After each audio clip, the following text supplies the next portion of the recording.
Does the audio work? Have we started streamlining this whole process? Steve's audio works, my mic is not working. Oh no. But we can keep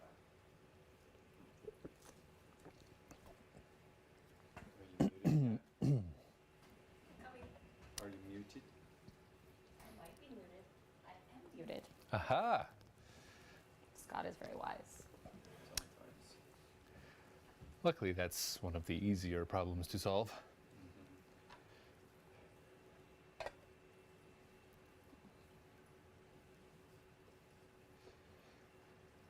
Cool. Well, welcome back, everybody.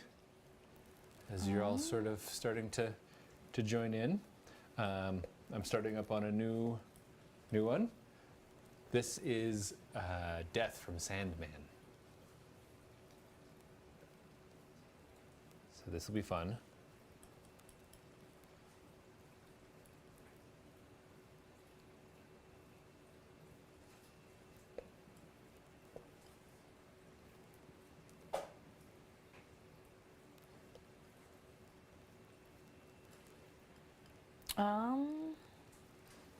Have you started the whatnot? Yep. Oh, okay. Started Yep. the whatnot. It looks like Had folks to are refresh. here. All right. Yep, I see it.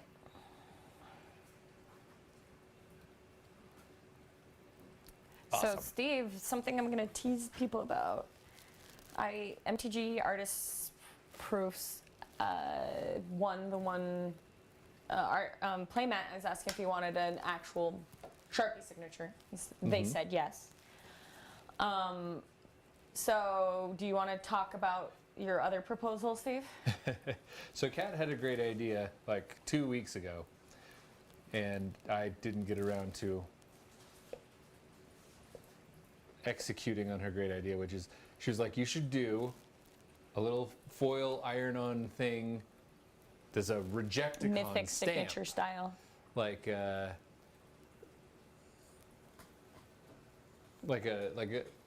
event thing. Just have the foil like we do for the Mythic signatures, but have it say RejectoCon, and maybe do it like a stencil style. RejectoCon 2024. Yeah, RejectoCon 2024. And I had been meaning to do that, but got super busy. But during the break, we were talking about it, and if people are interested in that, we can do that after the fact. Like, we can't do it right this second because, well, we're doing this. So what we're going to do is anything that you guys buy through the website, if you put in the notes that you want. Playmats, not anything. Oh, playmats, sorry. Yeah. Playmats that you buy through the website, if you put on notes that you want the RejectoCon stamp, we will do that. I know For free. And you have to take the risk that Steve's going to make an awesome stamp for you, because we don't even know what it looks like yet. Yes, haven't done it. I'm thinking it would be kind of the like stamp style, like a Reject. stencil almost. And it will say 2024, so it'll be unique to this year. And it'll be about 5 inches ish. I probably wouldn't do that big. I'd probably do it smaller. 3 or 4. Yeah. But if you guys want to have the Mythic RejectoCon stamp 2024 added to your playmat, again, a reminder on Steve's website, if you put in the code RejectoCon, no dashes, no caps, you get 20% off all purchases on the website, and you can add a note to have the RejectoCon stamp added to your playmat.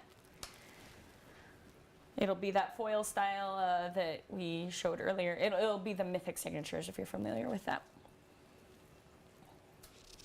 And I'm assuming MTG Artist Proofs that you'd want that on your playmat. It's going to just have all sorts of stuff all over it.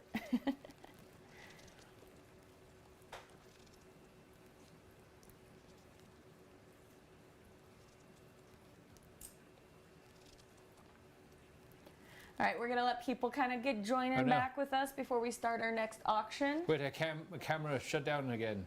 Oh, no. I think it just needs to be That was me. opened and closed, or... Yeah. Wow. It's back. All right. It went to sleep. It's back.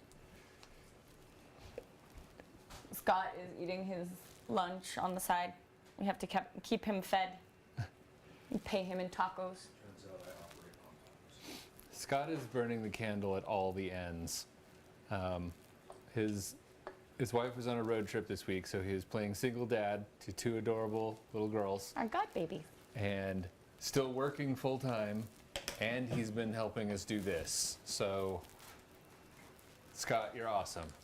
I don't have a candle. He doesn't have a candle anymore. That's what he There's said. no ends to the candle left. You know the candle.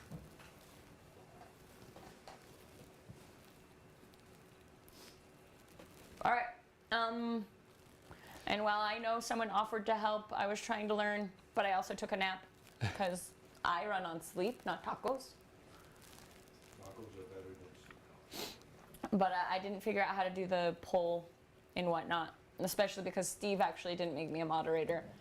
I was going to take over Oh. his computer next to him, I should but have then done he that. growled at me when I tried to get next to him. So, Very territorial about his county station.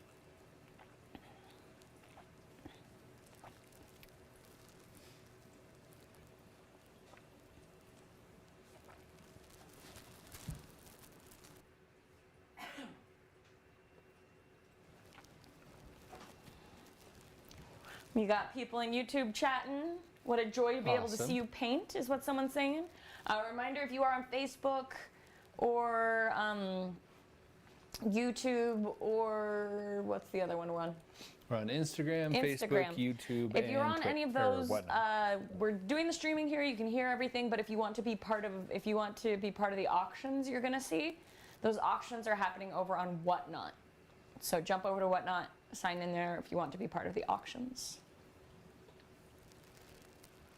But to bring it up, we have 10 products that are hanging out over in Whatnot that people can vote on, which is the next one we put up for auction.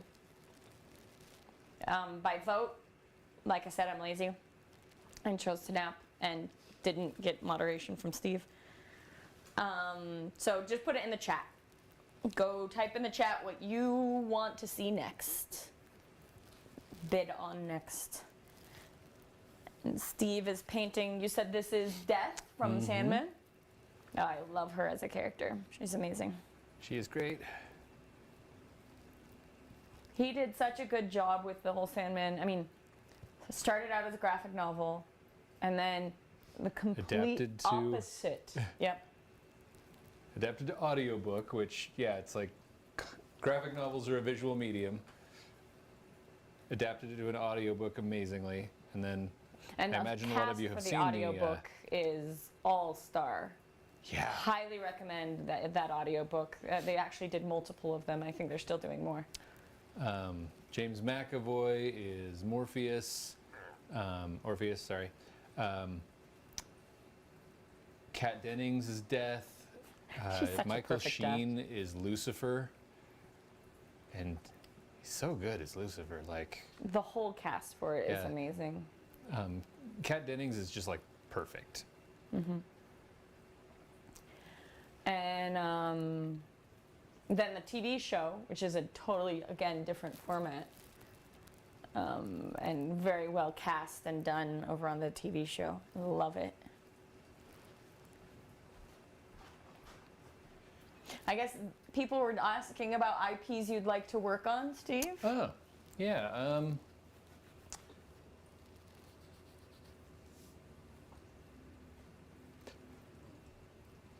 So, I would like to do more work on kind of the modern Star Wars stuff.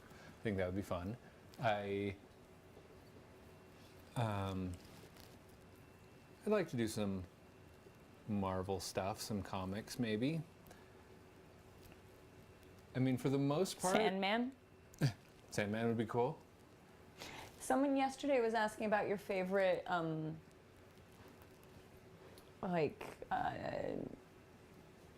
not mainstream Oh, Comic his book. favorite indie comics. indie comics. Was Sandman an indie comic when it came out? No, it was DC, I Okay. think.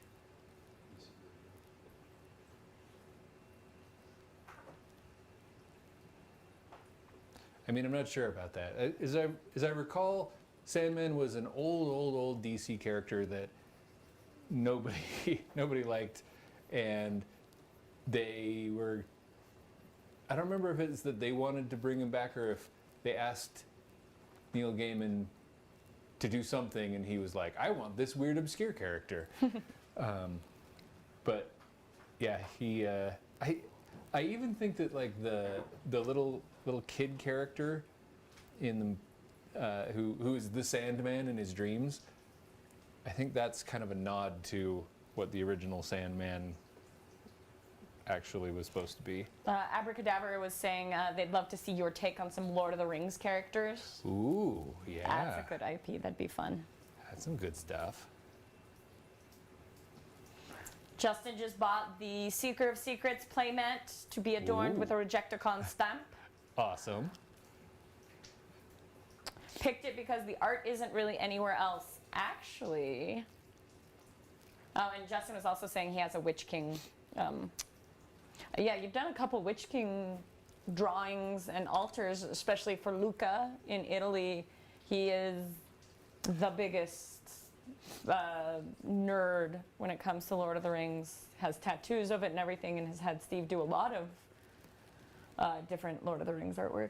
I also did a lesson for Imagine Effects magazine that was Eowyn versus the Witch King. And that's what Justin, I believe, is referring to as your Witch King playmat that we had. We don't have that one anymore, though. It has been discontinued. Yep. Maybe if I find it downstairs, we can put it up as one of our discontinued line. I think we have some. One of the things we were thinking about auctioning off, or just selling at a discount actually, was we have a lot of playmats. We have to buy them in bulk.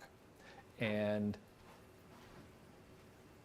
every time a new piece comes out that we want to add, well, we don't have table space for everything, so we have to retire something. But we don't usually retire something, we don't usually wait until like we run out. So we have a lot of just Like one or extra two. playmats. Well, and it's just like one or two of them. Yeah.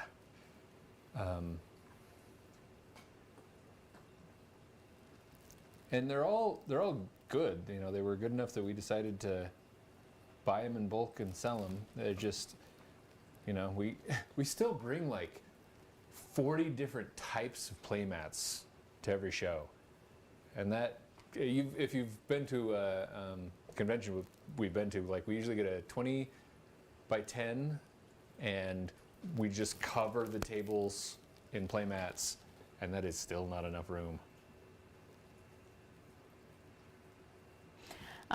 Panda is mentioning a mystery playmat bundle. We've thought about that, doing that. We've talked about it. We have great ideas. To do a great Alice in Wonderland quote is, I give myself very good advice, but I seldom ever follow it.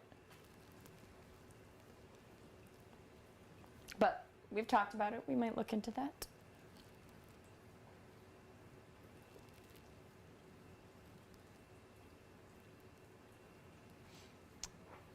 I think that'd be fun.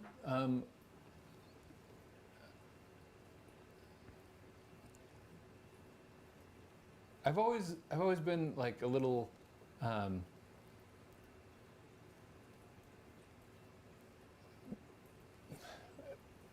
of I feel weird doing mystery box type stuff, and I don't know why.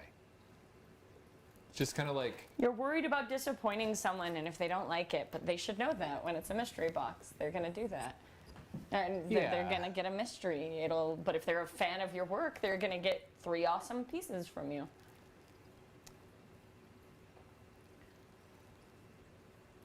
I still haven't seen anyone, sorry if I missed it, anyone say in the chat what they want to see us auction next. has everybody already bought everything that they want?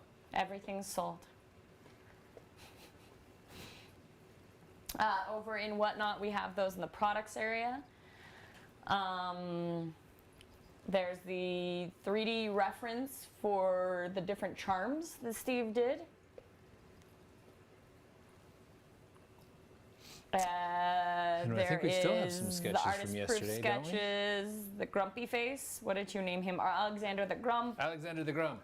The baby Kyloria. That's a fully oil painted, adorable thing. The Dromai. The Chibi Levia.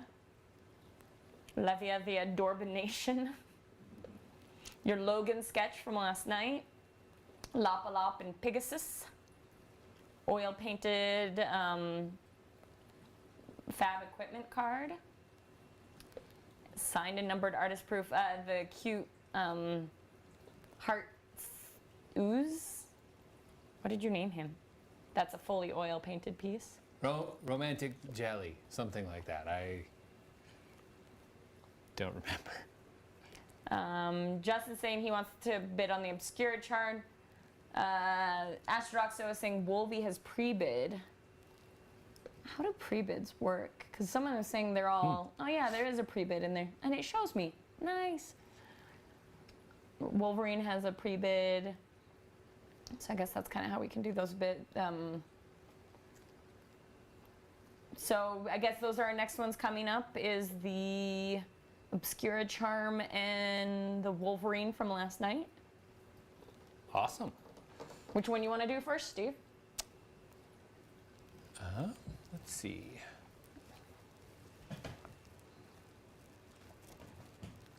Let's do Wolverine. You want to do Wolverine? All right, we'll start getting that set up over here. You got to give me Wolverine to do it. He is Right there. here.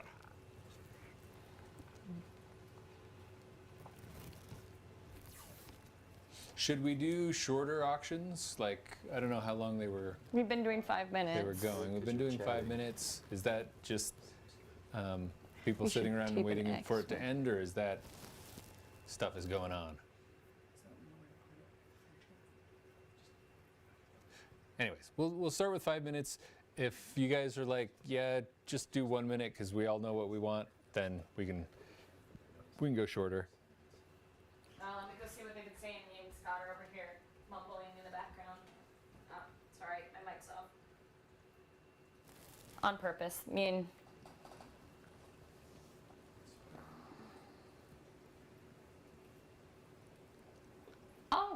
Abracadabra just bought the Witch King playmat. Awesome. But they forgot to do the RejectoCon stamp request. You can email Steve to request that. Just steveargyle@gmail.com and tell him what the name on the order is. I guess your Witch King playmat is up on the website, even though you have discontinued it. We really need to clean up the website. Yeah, some of them we drop shipped, and we have drop shippers. They're not always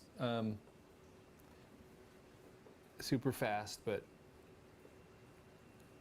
Well, but with the ones off of here, we'd want them sent here so we can Yeah. get the RejectoCon stamps. so yeah. What I'm getting at is if I think we have some down in our little inventory room, but if not, we can order them.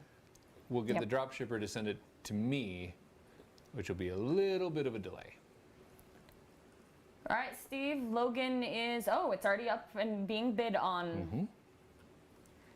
So just to let people know, the one on the top is what we're bidding on, and then Steve's just continuing to paint because we can't stop him from doing that. Even after we stopped the stream and now, before, Steve kept just painting. He was supposed to be showing me and giving me moderator stuff for whatnot, but he just kept painting, and I can't bring myself to interrupt that. Well, Abracadabra also has a painted proof. Oh, So if you message us and tell us that, we can refund some shipping. yes. Although, Also if it's a for the pre-done second- proof, did you charge shipping for those? Uh-huh. Okay. The website just does it. Okay. So we can refund some of that. And when I've done an hour on this one, we can switch to yours. If Do you know want. which one is theirs?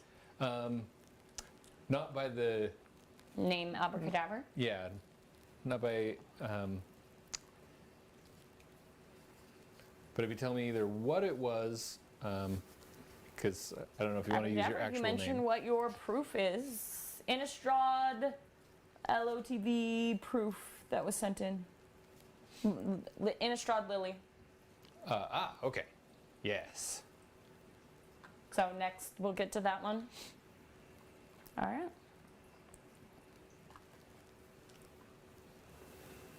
So we've got our bids going up in Whatnot. If you're in Facebook or any of the other social media, if you want to actually be part of the auctions that are going on, you have to come over to Whatnot and join us over there. So Facebook and those other ones are good for lurking, but if you actually want to come and auction, be part of the auction, come over to Whatnot and join us here. Again, what's being bid on right now is Logos Artist Proof at the top, while Steve continues to paint at the bottom. And these paintings are the pre-orders for this con. Just a little background to tell people again. We're doing RejectoCon because we set aside time to do different Magic Cons this year, but we're turned down to attend.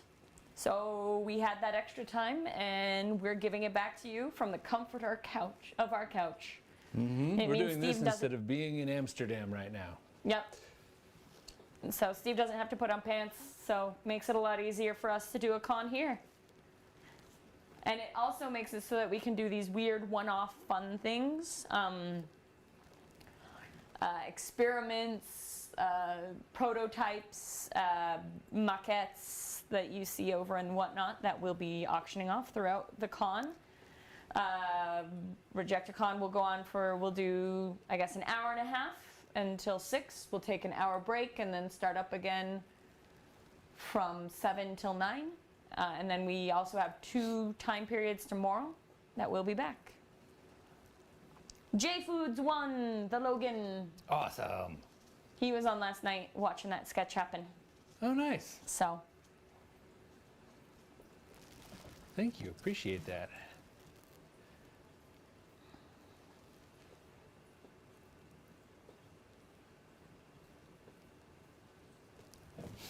We appreciate everybody joining us, spending at least a piece of their weekend with us.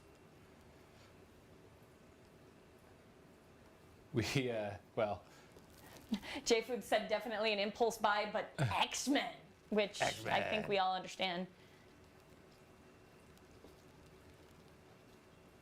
one of the other artist proofs I will be painting maybe this weekend is Storm.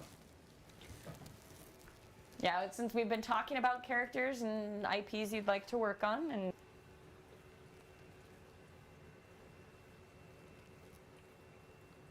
where are you putting the sold ones? Oh, you're mixing them with the other ones. Some of them. There we go. That's the sold pie.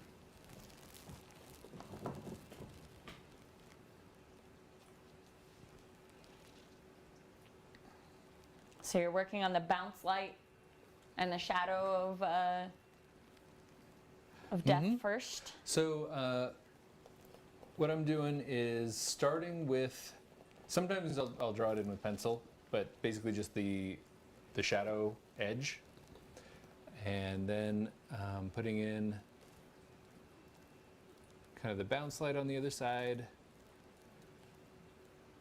'Cause the shape of the shadow makes a big difference.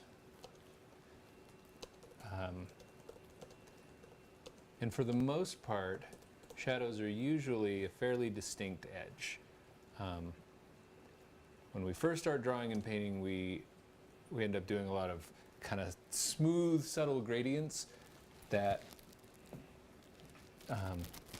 they're not very common in nature. you know, when we shade like the classic exercises where you paint a ball or you sketch a ball and you do the shadows and stuff, everybody's first instinct is to kind of just make a smooth gradient across it. And when you observe what happens in real life, it's more like the moon, where it has a light side and then the light side just stops. And that line is very interesting and can make a lot of cool stuff. Kyra joined and said they are not allowed to buy things right now, but just enjoying the show, which is completely acceptable. Oh yes. That's part of the fun of a convention, is just hanging out, seeing your friends. So I was running ideas. Sorry, Steve, you can keep going No, on go your for it. on your doing edges.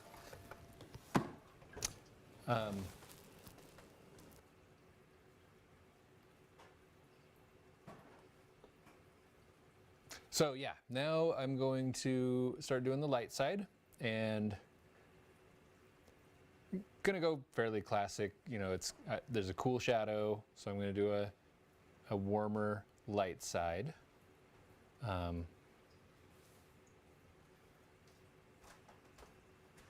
Boring and basic and normal, but tried and true as well.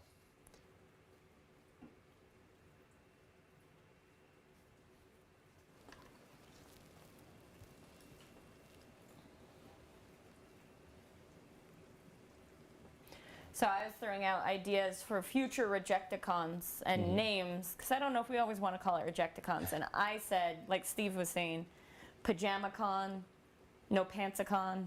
Though I think that if someone saw No Pantsacon, they might have other meanings, so it might not come across. Yeah, we might get some interesting people visiting if we do Pantsless Con.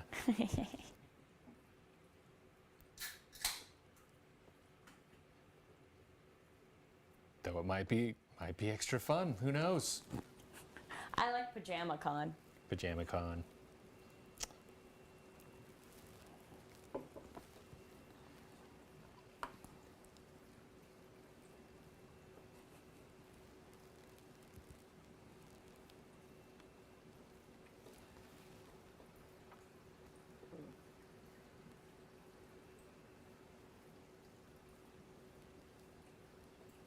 Any other questions from people?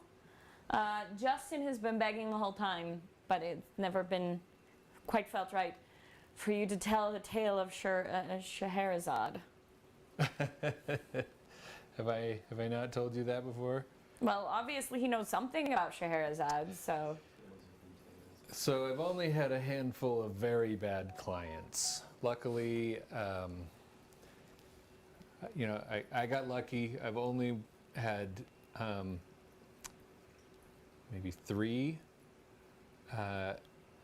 projects / clients that I'm like, I wish I had never even heard of them, talked to them, they're the worst.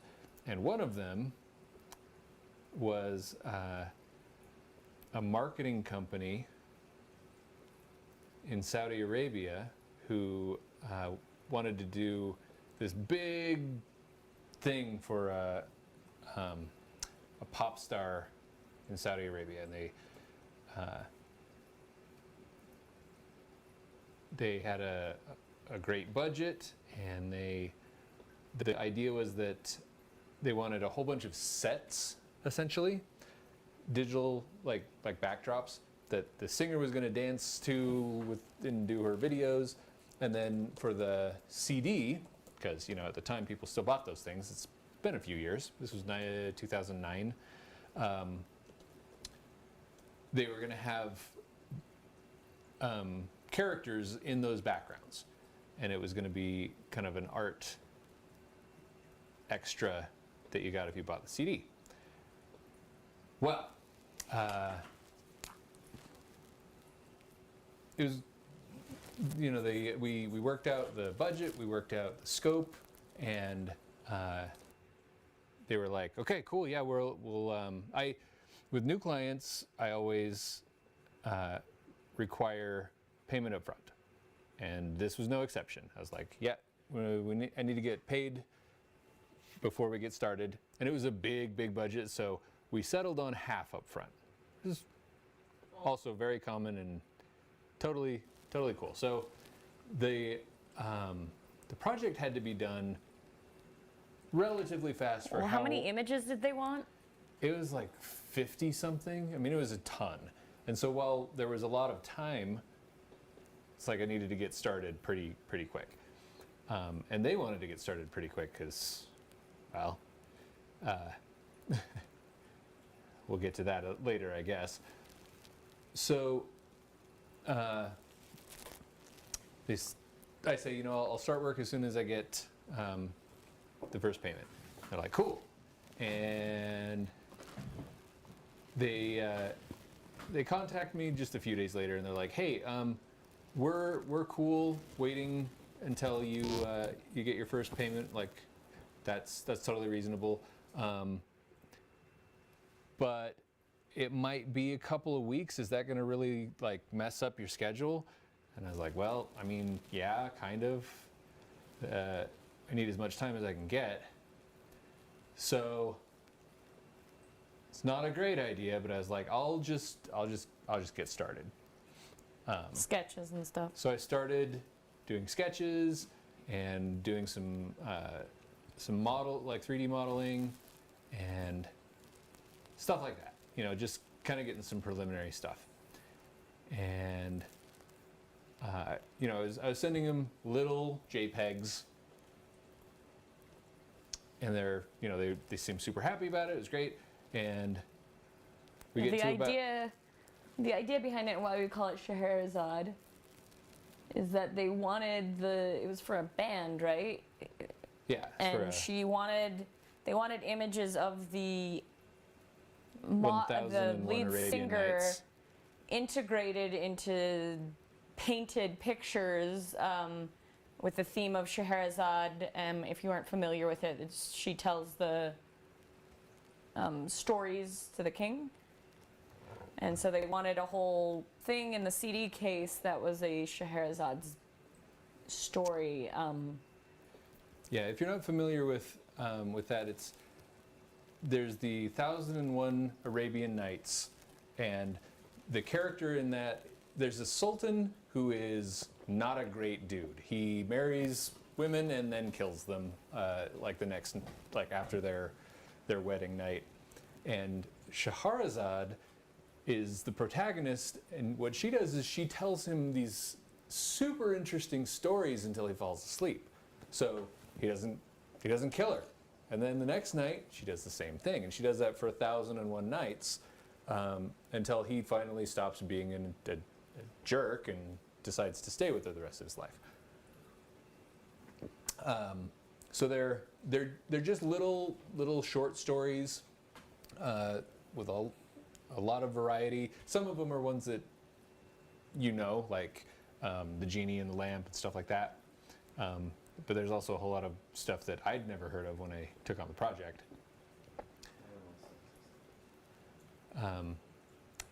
So they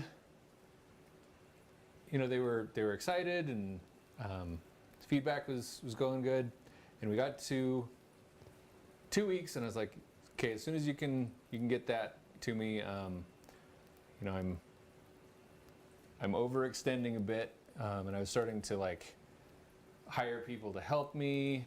You sent me to a con without you. Yeah, Kat went to a Dragon Con without me because I was like, there's so much work to be done on this thing. And they're like, yeah, cool, we'll get that to you right away. That wasn't Dragon Con, that was the first year you sent me to Gen Con, Did I and send you Drew to Gen- Baker was my Oh, that's buddy right. and walked me around. That was my first Gen Con. That's right. What was the Dragon Con that you went to without me? Is it the same one? No, Same year? that was years later. So, you know, they say, yeah, we'll get it to you right away. And, well, I don't see it. So, you know, it's not that big of a deal. A few days go by, and I'm like, you know, how's that coming? You know, getting a little bit nervous because they already have, delayed. I've done a couple weeks worth of work. They're like, yeah. Well, we'll talk to her and we'll get you paid. I'm like, mm-hmm. And a week goes by. So then I'm like, hey, I need to stop working until we can get this payment going. And they're like, well, I mean, is that gonna mess with the schedule? And I'm like, yeah, it absolutely will mess with the schedule. Until I get paid, we're like, if it takes you 2 weeks to pay me, then I'm adding 2 weeks to the deadline. Like, well, we can't move the deadline. I'm like, well, then you better pay me. Kristen, your sister, just commented on Facebook that she worked on that project. Mm-hmm.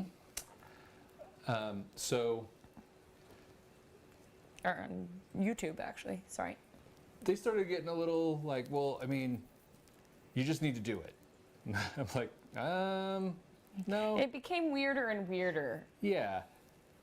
And their excuse is, well, we haven't sent it because the artist is on vacation and she has to approve it. And then there were when I was finally like, oh, okay, these guys are not legit, is when they're like, well, you need to send us the high resolution images and any 3D files and all the assets you've done.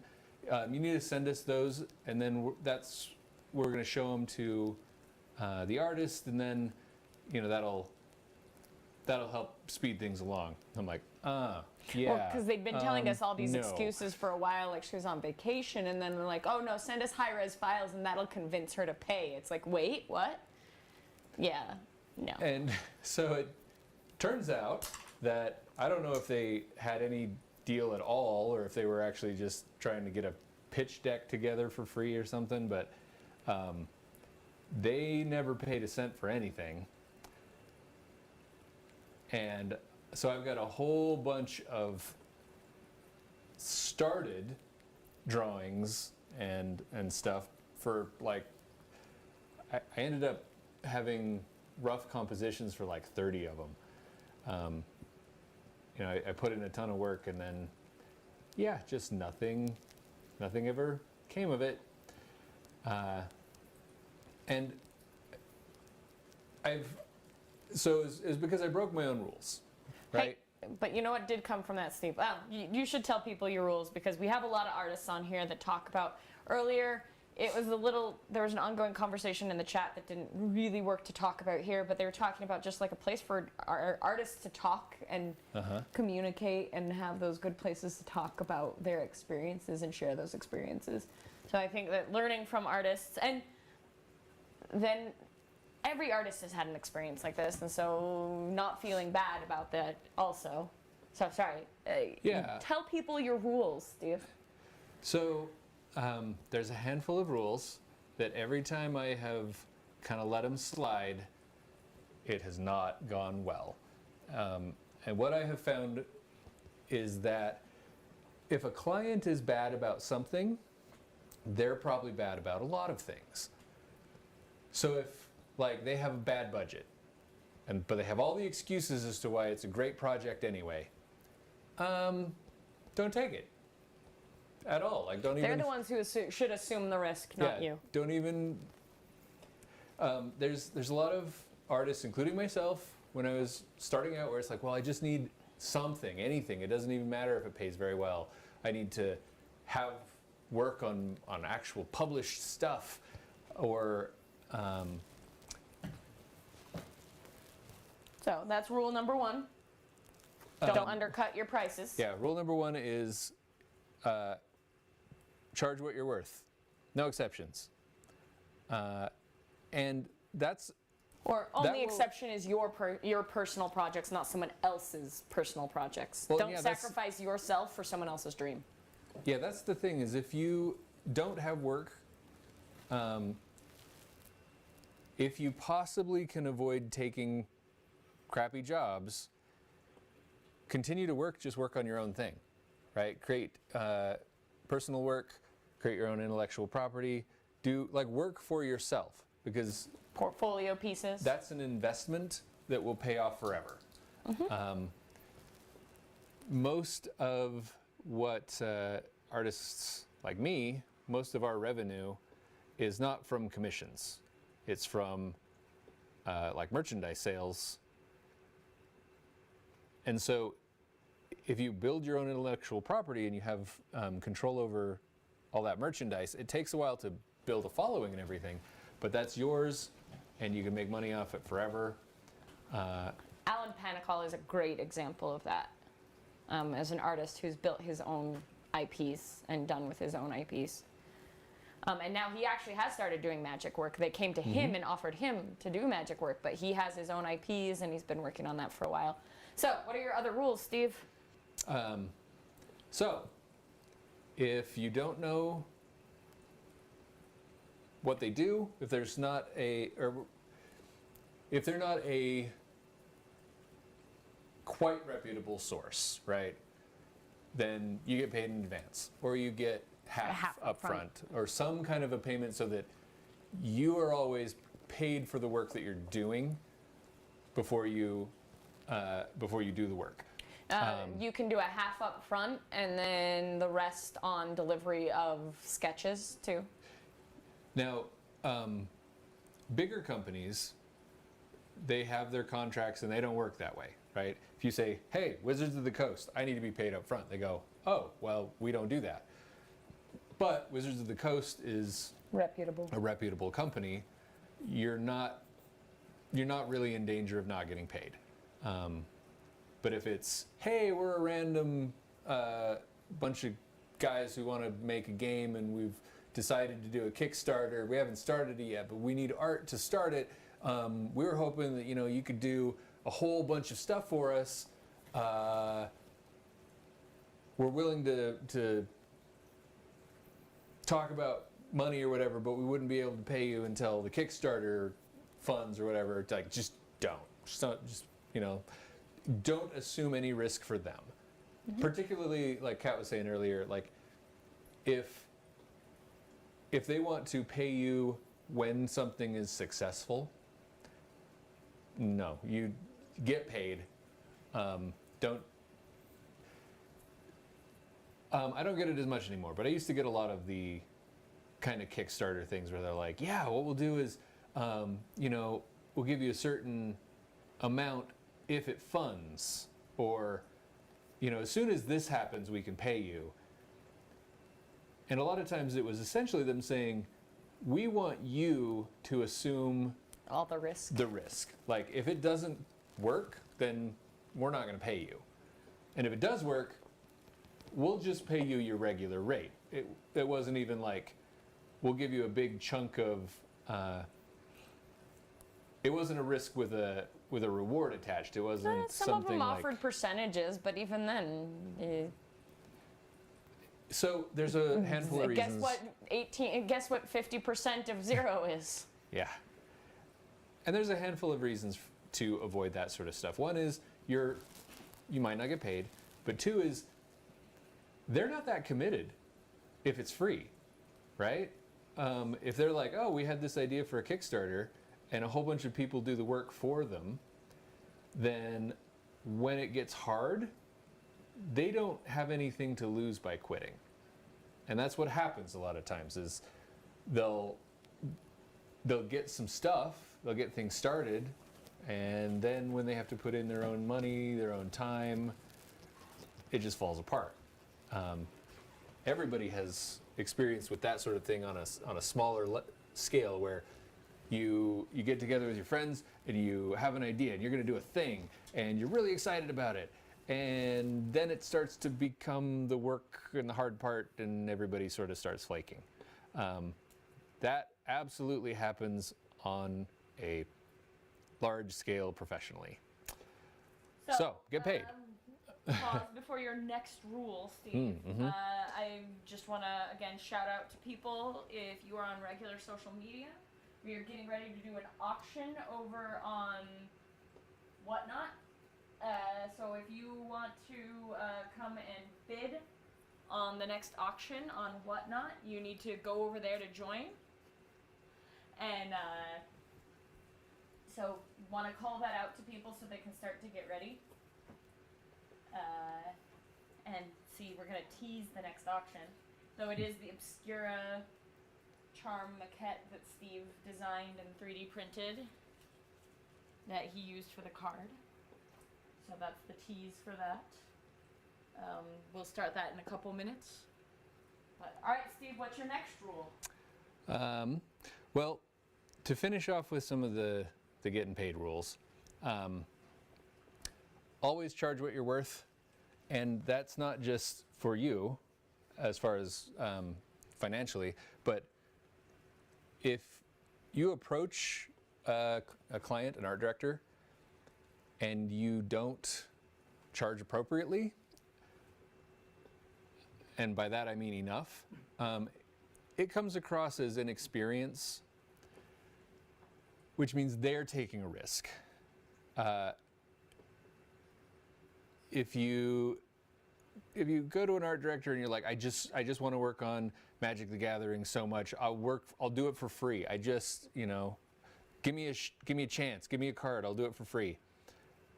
They won't return your email, because if, like, they have a budget, they have money, right? It's not an advantage to them to get your work for free. What it is a big risk. And also, if you're not getting paid, you can bail out and not lose anything, and they know that. So they will see anybody who wants to work for free as they don't have the experience, and if they don't deliver, it's the art director who's in trouble, because they either have to assume you're not going to deliver and double book it, which why, or wait and see, and then have to pay somebody even more to do an emergency piece, or worst case scenario, you mess up their schedule, their production schedule, and they don't want that. Nobody wants that. So they just won't take the risk, really. It makes more sense to... Undercut yourself, it makes you look cheap. Yeah. So when you're looking for a job, when you're approaching new clients, do it from a position of that you are a professional. This is what you do for a living. And just act accordingly. Act like... Obscura charm is up and ready, Steve. You need to push the button. The button.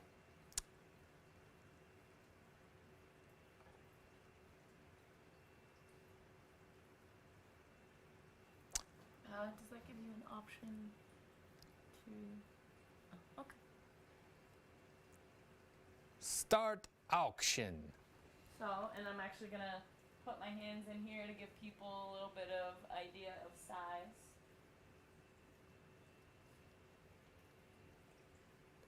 Like a playing card next to it or something. We'll use our ever-flowing chalices that we use for everything. There's a side that is showing you a magic card for scale. Ah, nice, smart. So, I don't know if you can hear me. Like, when you printed that, I'm just curious. So you printed those before you did the paintings? Was that just lighting reference, or was that or just you're like, hey, I can print this. This is fun. It was for lighting reference, but it was also just because I was like, I have a new 3D printer, I want to do this. Because I built it in 3D, and I can just light it and render it in 3D. But I was like, I'm going to make it, and I'm going to use real lights, and it's going to be cool and fun, and it was. Some of my other rules, some of them are just, you kind of have to get to a certain point in your career before you can do them, but one is take jobs that further your career and don't take jobs that don't. And that means if you are approached to do a, so I have one goofy example. I had somebody ask me if I did sculptures in porcelain of tiny dogs. And I said, no, I don't. And they went, well, would you? Like, can I pay you enough for that? And there's always the temptation of, oh, well, when you say pay me enough, then haha, I can just, there is a number at which I'll say yes. But people will know you for what work you have done before. And so if you start taking porcelain dog jobs, then you're going to get approached to do more porcelain dog jobs. And at some point you will find yourself the porcelain dog person, even though you didn't want to do that in the first place and you hate it.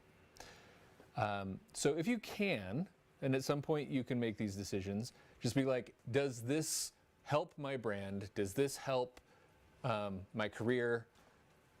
Is this something that I would do over and over and over again? Or is this something that I'm just doing because they're offering money? And for a long time now, I've been at the point where I'm just, if it's not something that interests me, I just don't do it. Even when it has a big paycheck. The last paycheck job I did, I'm kind of glad it never actually went anywhere, because it broke one of my other rules, which is always only take jobs where you have enough time to do it right. I have lots of stuff in my portfolio that haunts me because it was a rush job. It was something that just had to be done in a hurry, and the client didn't care that it was maybe not your best work because they just needed something tomorrow. But the consumers don't know that. If you do a rush job on a trading card and it looks like crap, it's not like they put a disclaimer on the card. It's that people see it and they go, well, I mean, this is not very good. What happened to this artist? They've lost it, or they don't care, or whatever. And you can get away with that once in a while, but it's just not, it's not good. And if you can avoid it, and sometimes you can't, you know, we all have to just make a living, but and sometimes there's rush jobs and people pay Yeah. you for a rush job. so my rushiest rush job that was my, okay, I'm not doing this anymore. There are a handful of rules. First, it was not something I was interested in doing, and it was a super rush job. And both Did of they those want like things, 25 pieces in 3 days? I think it was 12, and it was they called me on a Friday afternoon, and they needed stuff by Monday morning. And I think it was 12 pieces. And I was just like, no, that's insane. There's no way I could do that. Like, that gives me like a couple hours a piece, and there's just no way I could do a good job. And they're like, oh, we don't care if you do a good job. We just need it. And this was Justin won awesome. his obscure charm. We had a Mountain Dew in there for reference, by the way. I'm not sure Mountain Dew. And it was subject matter that I didn't really like. So I was like, yeah, no, I'm not interested. And they're like, well, what if we paid you this? I'm like, no, that's, you know, I got other stuff I'd rather do. And no shortage for work, so thanks for calling, but no. And they just kept adding money until it was like, well, I'd be making like $2,000 an hour over the weekend. That's hard to say no to. That's really, really hard to say no to. So I was like, all right, fine. And you don't care if it's any good? Because I can't do a lot in like an hour to 2 hours per image. They're like, we just have to have it done. Like, it has to go to our publisher. Just go for it. So I did, and they liked it. They didn't turn out very well, but they turned out better than I thought they would for as little time as I had. But I was just like, I don't want people to see this stuff. It's not my best work, and I don't want to do more of this sort of stuff. So I kind of lucked out, and it never went anywhere. So Justin's probably the only one who has even seen those things. Was it the porcelain puppy, Steve? No, it was Justin, it's worse. funny you said that. Oh, sorry, let me make sure I'm not on mute. Yep. Justin, actually, you said that Justin's probably the only one who knows that. And he says, if you're talking about Crossroads, I know you, I think you did an impressive work given the time, and I love them. But Well, thank you. That was Crossroads. So Steve, we're coming up on the hour. cool. New cup, move down, new cup, move down. Yep. My next thing is I want to ask in the chats, what do you want to see for auction next? We have, similar to the Obscura charm, we have a 3D printed reference broker's charm. We have a sketch from last night with Alexander the Grump. We have the freaking adorable baby Kyloria fully oil painted. The beautiful Dromai pencil sketch. The Levia Adorbation. The Chibi Levia. The Lapalapin Pegasus 3D sculpture. 3D printed sculpture. Oil painted fab equipment card. And one of my favorites, the cute little love ooze.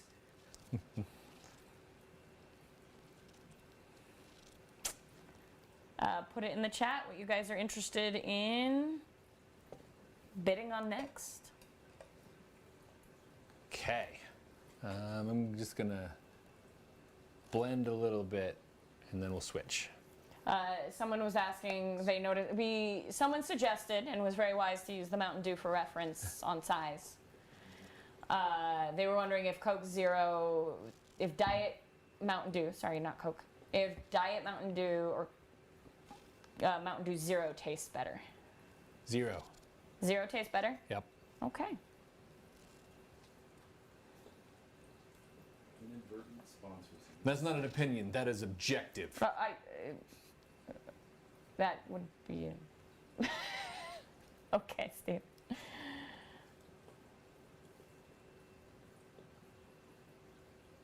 Though Black Hole Gaming is agreeing Zero is better.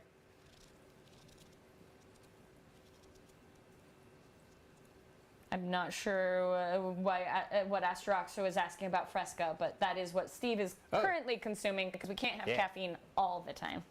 Black cherry citrus. I like the peach the best, I think. Yep. But they're all good. The only opinion we've had is that Justin wants the other 3D printed reference sculpture. All right. I can certainly do that. So if no one else has an opinion, that'll be the next one to go up. Steve will change out his art. This other one is much smaller. All right. Again, We have an Innistrad Liliana.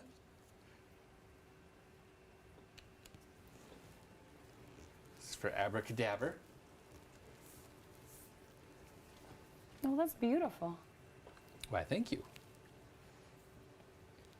I like the using Mountain Dews for size reference.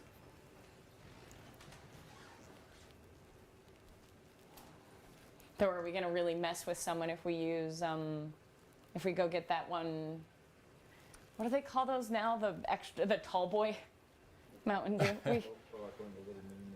No, we have a tall boy.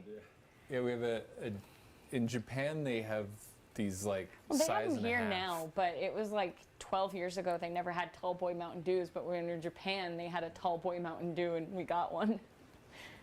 All right, auction has started. Again, reminder, if you are on the social medias, come on over to Whatnot if you want to bid. It's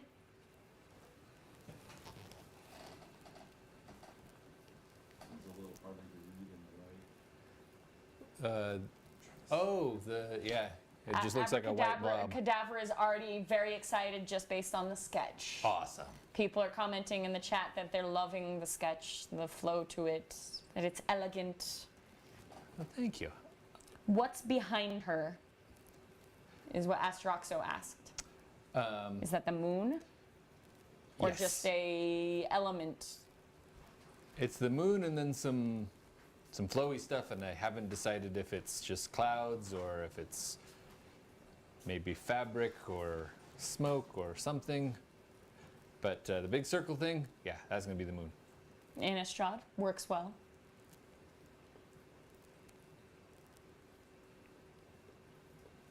Oh, the lighting. I see what you're doing, Scott. Here, is this gonna block it out enough? There's actual 3D light or shape on here, you just can't see it really well. Yeah. Is that gonna darken it enough?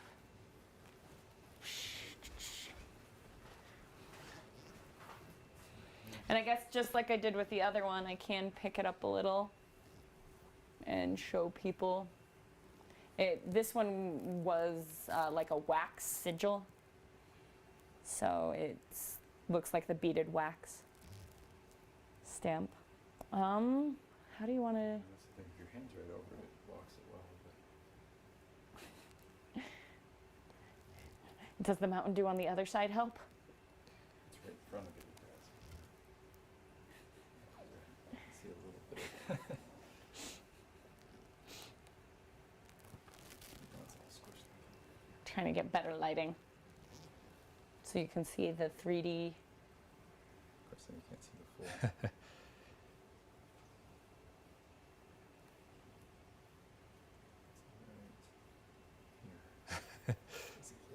It's this light. Okay, we're gonna kill some light. Yeah.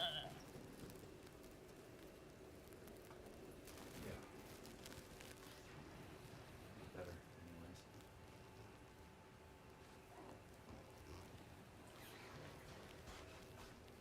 So, no, we don't usually do pure white. Have I tried alcoholic Mountain Dew? Well, I've added alcohol to Mountain Dew. Is there something different than that? That's Panda asking you. Oh, so let's see. What was the thing? Isaac had a drink that was just like Mountain Dew and Malibu. Mm-hmm. Yeah, Malibu. So I tried that and it was lackluster. So I made my own version of it. That was very good. I'm a little bit of a Black Hole cocktail says, snob. it's pretty canned, but it's pretty canned. Yeah. Better to mix your own. Yeah, I am a bit of a cocktail snob.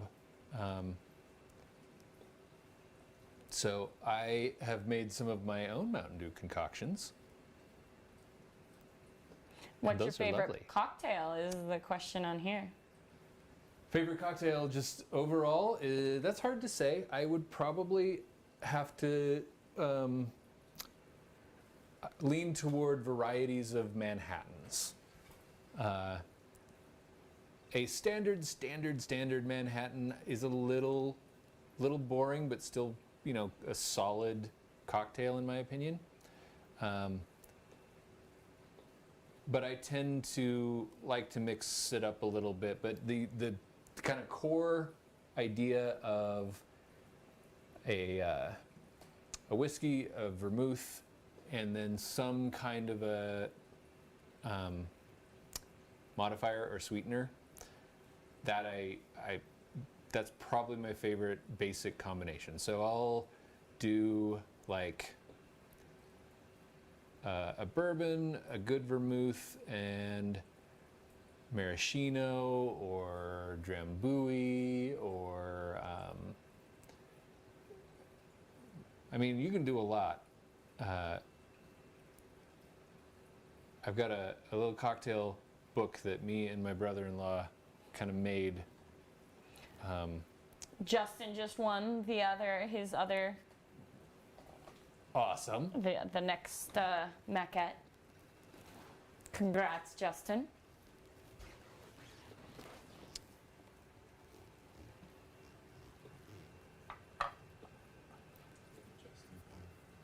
one of the simplest kind of weird cocktails that I saw and tried. Is good. It's not fantastic, but it's Lagavulin, one of the like 21 year, like one of the nice ones, and Coke. Right, so it's whiskey and Coke, but with super fancy stuff, and that's the chief taster of Lagavulin. He's like, that's the best cocktail. Yeah, J Foods is saying smoky whiskey and Coke. Mm-hmm. Yep. The guy calls it a smoky cokey. So, but it's not bad, right? It's I feel it's a little simple, even though Lagavulin is quite a tasty and complex Scotch. So while I don't want to be that snob and be like, you don't mix it with anything, I would probably not go with something as nice as that to make a smoky whiskey and Scotch. Sorry, whiskey and Coke. Black Hole Gaming put it forward as if they were to order a Steve Argyle at the bar, what kind of drink would it be? Oh, well. It'd have to have Mountain Dew in it. It might just be a Malibu. It'd be my kind of Malibu, though. It's the kind I make, which, let's see. I used a nice rum rather than the Malibu. I think I used a dry vermouth, and not very much, and then either Drambuie or Grand Marnier. It's been a while since I used to be quite into experimenting with cocktails, and then I got old, and it was harder to do that and not regret it. So. Someone said Malibu served in an overflowing chalice. Yeah.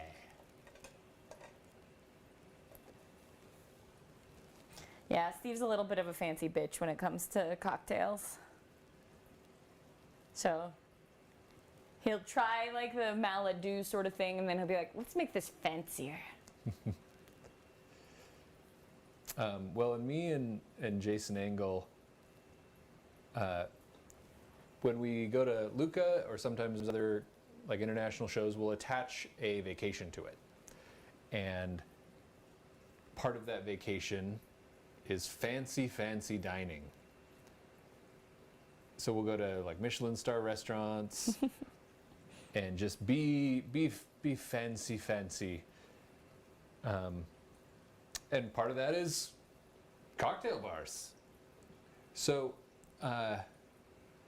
there's a big difference between a good cocktail bar, a good restaurant with a good bartender, and just the stuff you get at even fairly good bars. So one of the bars that we went to that I really like is Dromoland Castle in Ireland. And they actually have a cocktail book that you can buy, and it's like a tarot card deck. Tarot card theme to their drinks. And they were delicious. They were awesome. They have one that's ridiculous. They have one that they use an Irish whiskey that is incredibly expensive, and so the cocktail itself is like $125, and it's just because it's got this fancy. Well, it's got this fancy whiskey. Like every part of it is something like super fancy, and then it didn't even have gold foil, like gold. You'd think it should. Foiling in it. We didn't splurge that much to try that just to see what. Well, it didn't sound that amazing either. Yeah, it was basically just like an old fashioned with a really expensive whiskey. And again, it's like, well, I would probably rather just have the whiskey if it's going to be that fancy.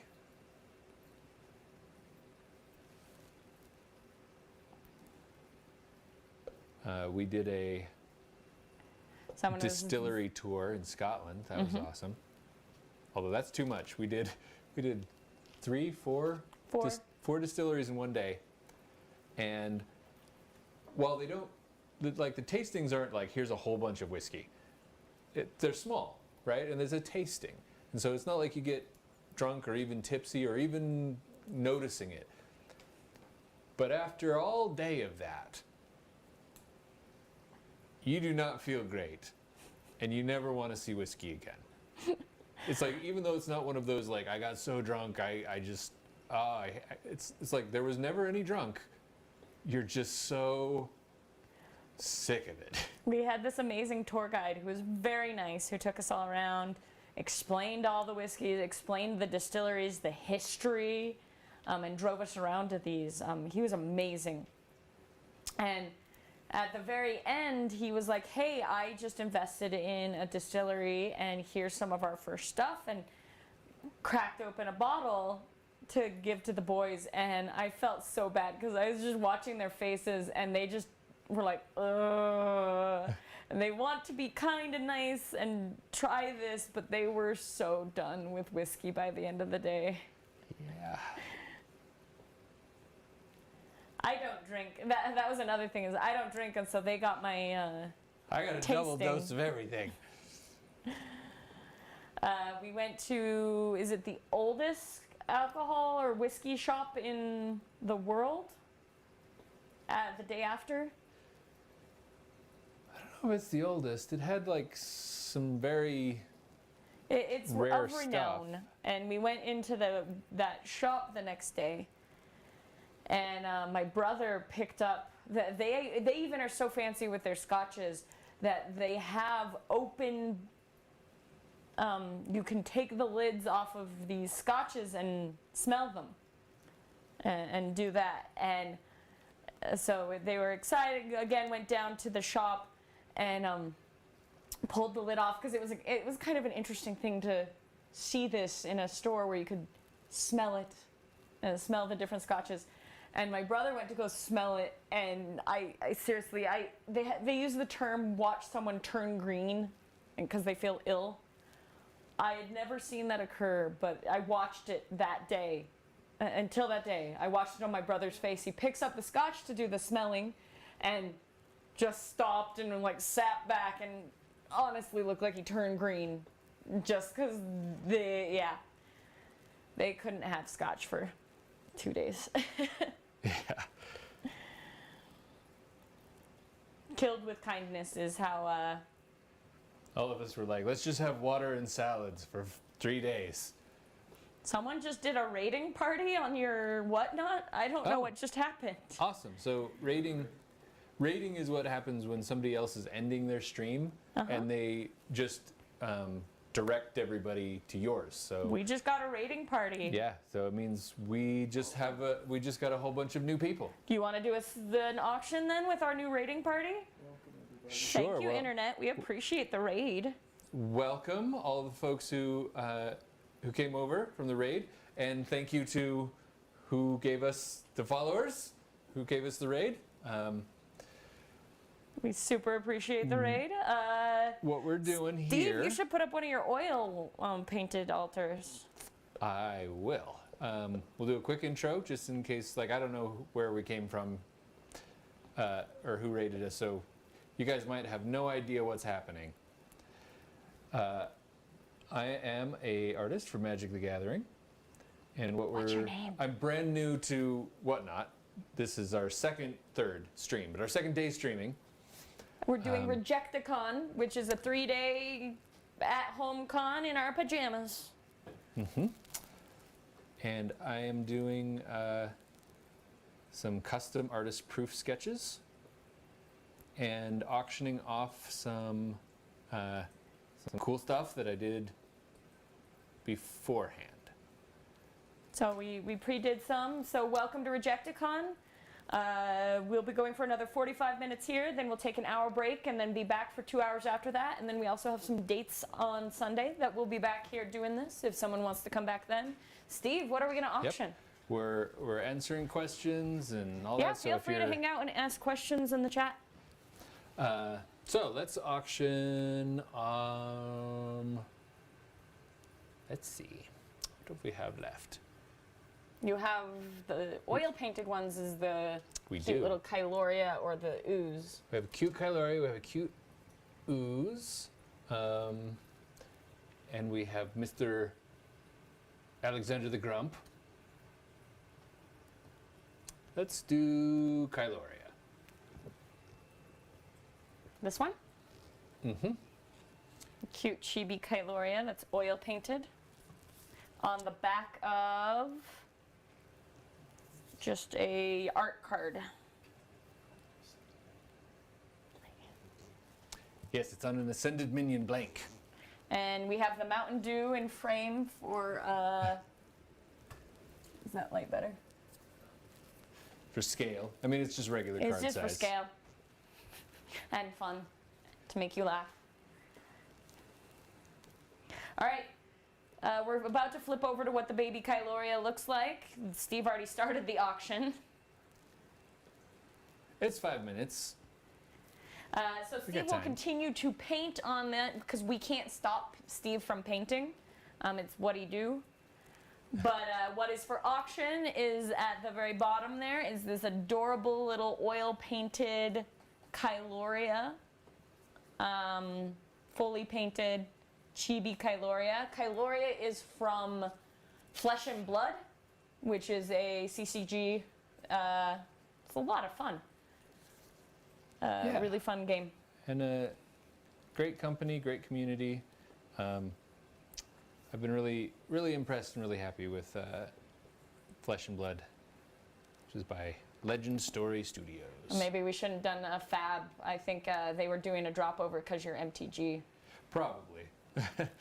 Well, we'll do an MTG card right after this, baby Kyloria. It's so cute. So, baby Kyloria is what's on.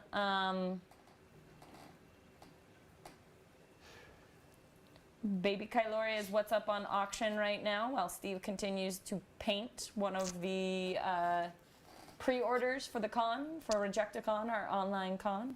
Yep. Alexander the Grump is on a magic card, Everflowing Chalice. And I agree. Someone said people can appreciate art regardless of the game. I agree.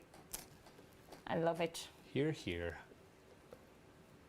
But feel free to ask any questions on here. Yeah, where'd you guys come from?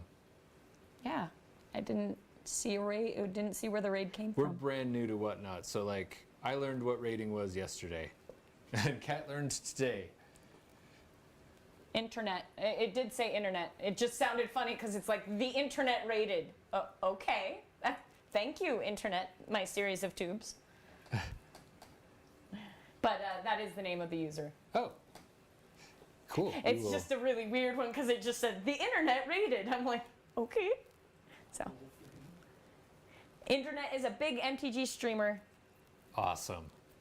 We will have to Thank you, give internet. them a thank you somehow. I mean, if they're here, then thank you. Thank you so much. What I'm doing right now is I am painting on the back of a Liliana of the Veil artist proof. Old school. This is an Innistrad proof. Yep. This one is not for sale. This was a getting ready for this convention that we're doing. We did pre-orders, and people could do requests. But we are selling, like we show here, the cute baby Kyloria dragon at the top. That is what is up for bid right now. And super adorable, fully oil painted. People are saying, Zencat said this before, Ghoul Draws Vampire is their favorite signed card they have of yours. Awesome. So the ominous voice in the background, Kat, she is the Ghoul Draws Vampire. I am the model for the Ghoul Draws Vampire.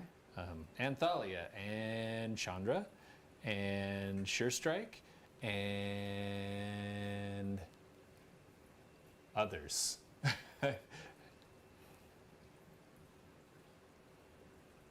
Kat, you probably remember better than me. You have a good memory. I don't think I can think of any others. Some people are asking, what are some of your other works of art for Magic the Gathering, and will you be in Vegas? So, other works, Magic, Steve's most famous one, of course, is Liliana the Veil. Other ones most people know are Deathrite Shaman, Bloodbraid Elf, done a lot of Jund. So, Swiftspear, Monastery Swiftspear, Chandra Blaze, way back when. Brightwing, Textless Ponder, That was my first Magic card. Thalia, the promo. I've done about 110, 120 Killing cards. Flames, Flames of the Firebrand.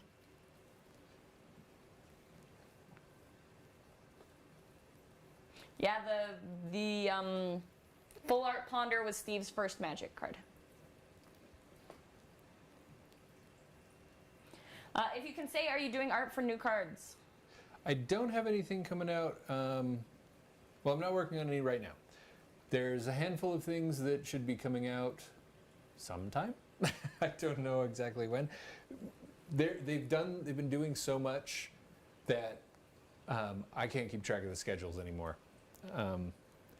I have a handful of pieces that I'm just waiting to see when they come out, and I have others that I don't know if they actually are going to come out, because things have been shuffled around a little bit.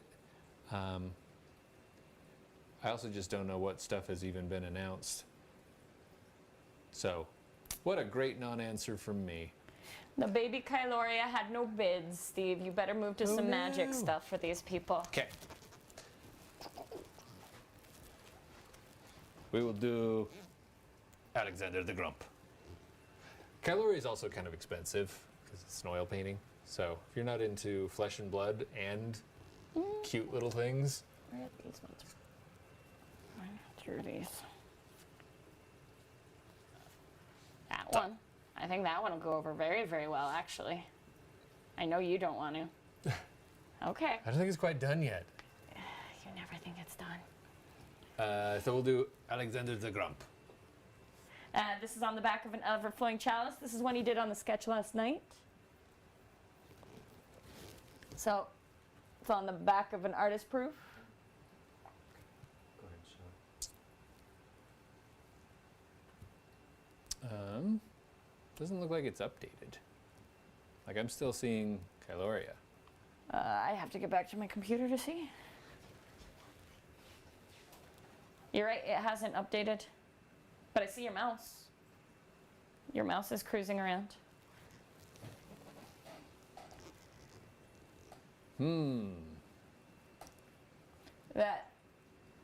So that camera is frozen.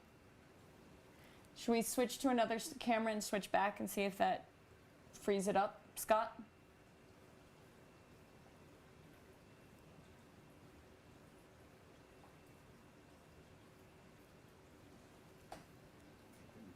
We're still getting bids for it, but It's a software thing. the software froze again. Here, you want to hold 4K this? capture utility not responding. Hold it up in front of your other. Got it? So, This is what you're bidding on. I don't know if it's It's not updating. Okay, yes, we see that now. This is Alexander the Grump that you are bidding on. Let's flip around and show that it is on a on an Everflowing Overflowing Chalice. And of course I'll sign it. I mean, the artwork is signed, but I'll sign the card side too. Oh, Vegas single Jimmy said they just bought a playmat from your website. Oh, Vegas. Awesome, thank you. Well, except that the people from the raid didn't know. If you go to the website and you use RejectoCon as the code, no dashes, no caps, you get 20% off. It's our con pricing. And you can also, in the notes, put a request to have a little RejectoCon mythic stamp, foil stamp put on your stuff. If you guys put that in the notes on any playmat you buy from Steve's website. I will go in and I will manually put the discount in. Well, okay. Well, but But for Vegas has everybody to else, tell it's, you. it's just easier to put in the Vegas has coupon to code. tell. Vegas, message me. Sorry, on the chat here, I will.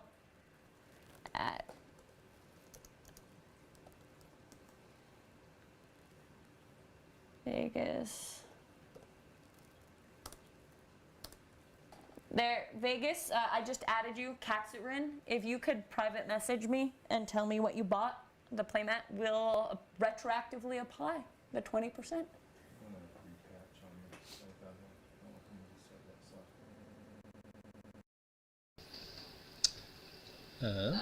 software. Okay, we just Should I- lost the should I close it? visual. So I'm repatching that.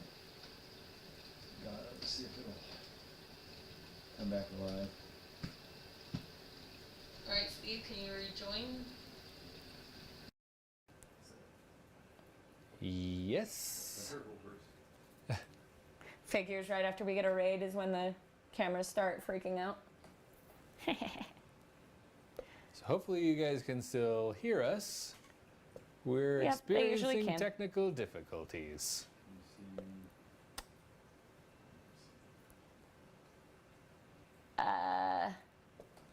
Someone asked, what's your favorite card you've done? Is it Lily of the Veil? Well, that's like asking me to choose my favorite child, right? I kind of hate all of them. So Can you tell we don't have children? Liliana of the Veil is the card that has treated me the best, for sure, because people still love it. It's still one of our best-selling prints and playmats and everything like that. My favorite card for just artwork is probably, I quite like Bloodbraid Elf, but one of my favorites is one that it's a card nobody plays. It's called Spellweaver Duo, and it's a 4/4 for 6 mana. That the only thing you get in addition to the 4/4 body is Battle Bond or whatever it is, where like in that one set you could have somebody help pay for the mana. Like it just wasn't a good card. But Steve, you're completely frozen on your streaming. I'll just restart that data. So, hey guys, we're gonna restart, but Jay Brayson won. awesome. Okay, something just came back. Oh no, it's just the Elgato. Should be seeing you on my feed. Oh. I think I have to. They have audio, but the video isn't updating. I think I have to actually kill the Elgato. It looks like it's crashed. Sorry, technical difficulties. Blame Scott. It's his card.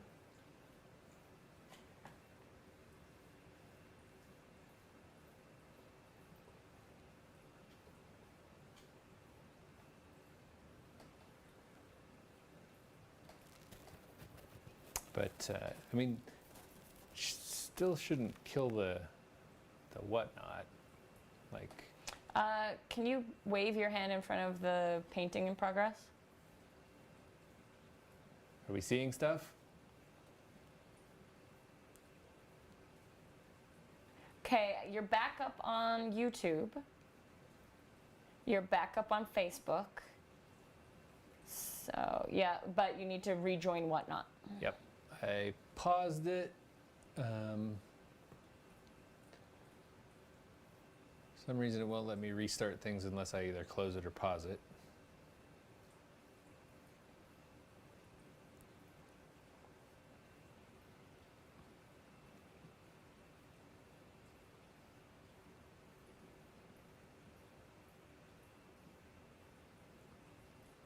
That looks like.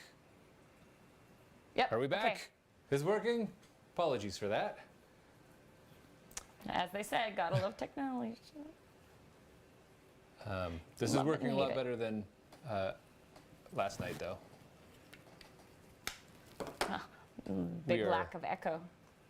We are learning. Okay, what were we talking about? We were showing what. Do you want to re-show what Jay Bryson just won? Oh, Heath. That's what we were trying to do. Alexander the Grump So cute. on an ever-flowing chalice. Thanks, Jay Brayson. They're starting rumors in the chat, Steve, about you selling your soul for the mythic signature technique. And then it might be in a jar somewhere. I did. I sold my soul to Howard Lyon, and then he sold my soul for a bag of beef jerky. Homemade. I mean, it was beef jerky. really good beef jerky, but still, So that's all my soul is worth. What? Who owns your soul now? Panda. Which is terrifying. Panda owns my soul.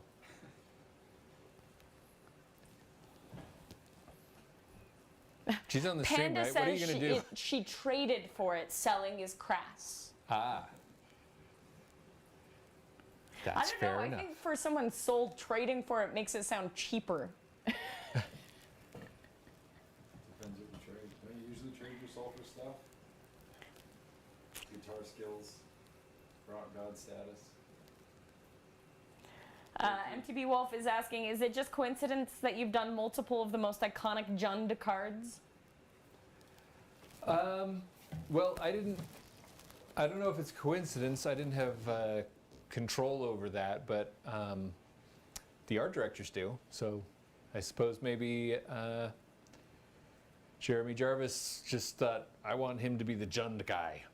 Or one of the art directors. All of that was before they had multiple art directors. I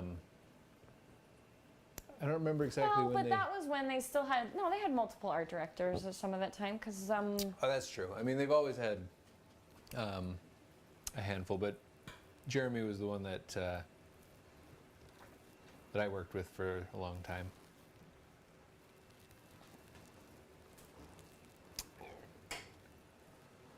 I wish I could say that I had more to do with it, but they don't tell us what the cards are or what they do or anything like that. So we just do our best and hope it's on a good card.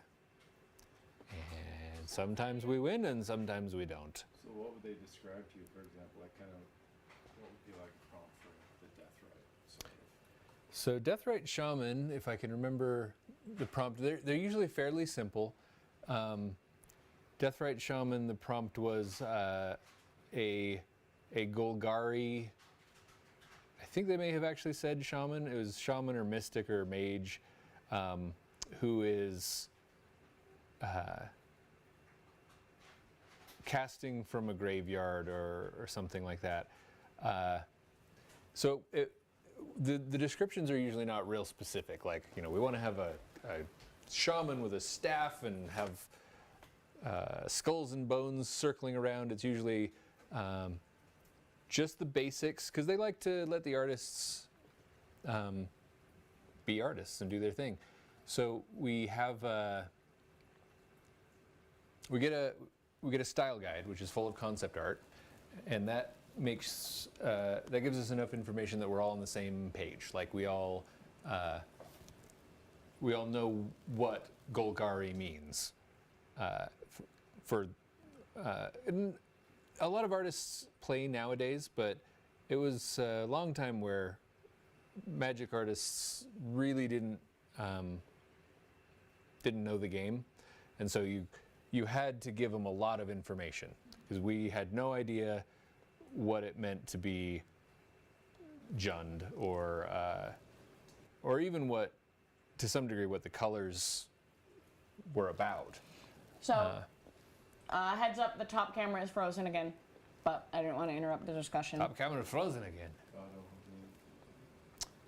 But, interesting question. I know the answer on it, so it's making me laugh a little. Did you know Lilia the Veil was going to be a good card when you got the prompt? Yes, I did. For one, she was one of the early Planeswalkers, right? And Chandra Ablaze was also a very early Planeswalker, and what didn't turn out to be the greatest card. And so people weren't super keen on Planeswalkers just yet. But in the description, okay, now I can't remember if it was Lily or if it was Deathrite Shaman, but I think it was Lily. In the description, they're like, this card's going to be a big deal.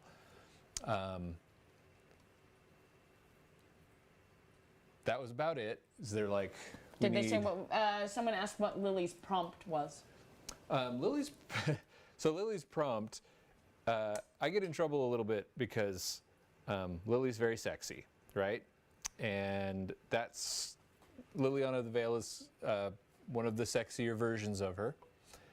And even Wizards of the Coast got after me a little bit much, much later about Liliana being sexy, right?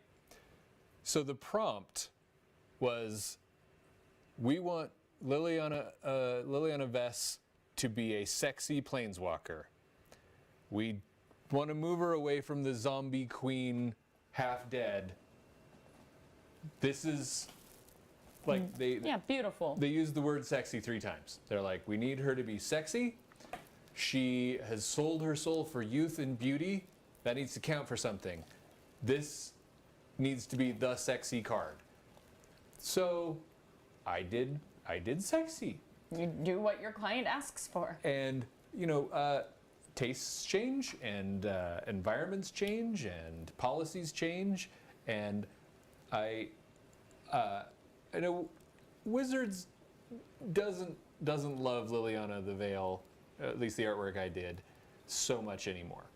They did for a while. It was on all the merchandise and all that. But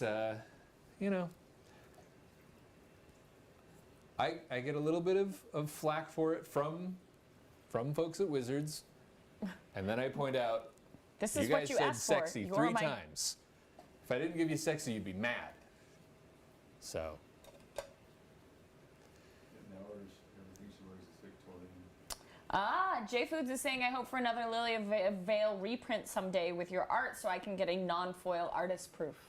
Singular. Do you Me not have too. non-foil artist proofs anymore of the last reprint? No, all we have left are foil from the one set, Ultimate Masters. Blackhole said they can pound sand.